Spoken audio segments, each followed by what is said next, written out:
The Alabama Crimson Tide starts the season 0-1 for the first time in 24 years. A shocking turn of events in Tallahassee today as the Tide opened up on the road against Florida State. Year 2 at Alabama for head coach Kalen DeBoer and his staff. The Tide going 9-4 last year. We start this highlight with the first drive of the game. Bama would get the scoring started. Quarterback Ty Simpson finds tight end Josh Cuevas in the flat for the early 7-point lead. Now Florida State would immediately respond with a Tommy Castellanos 9-yard design quarterback run to tie the game up, all at 7.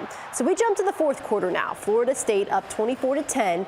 It's Simpson finding Rico Scott this time. He makes a few defenders miss and sneaks inside the pylon to make it just a 7-point game with 11 minutes to go. Now Florida State would not go away in this game. Another response by the Noles. This time it's Gavin Sawchuk taking it up the middle and fighting for extra yardage to make it a 2-score game at 31-17, which would end up being the final. 12 Sports reporter Davis Baker in Tallahassee to witness this upset. He has more. Alabama got punched in the mouth. The Crimson Tide were physically dominated in their 31-17 loss to Florida State.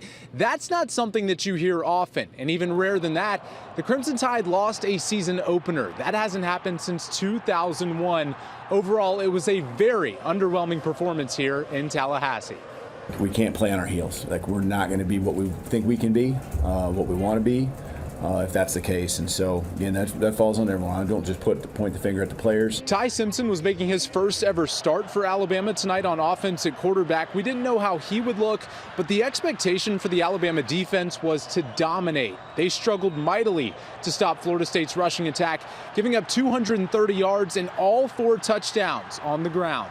We just got to get back to the practice field, man, and hone in on the small details. I keep saying that, but that's so real, man, because, like I said, the small details will lead to the field and to the big details, to the big moments. So if we're not capitalizing on the small details, how are we going to capitalize on the field? Kalen DeBoer also saying that star wide receiver Ryan Williams suffered a concussion in the fourth quarter of this game. We'll continue to monitor his status as the week goes on.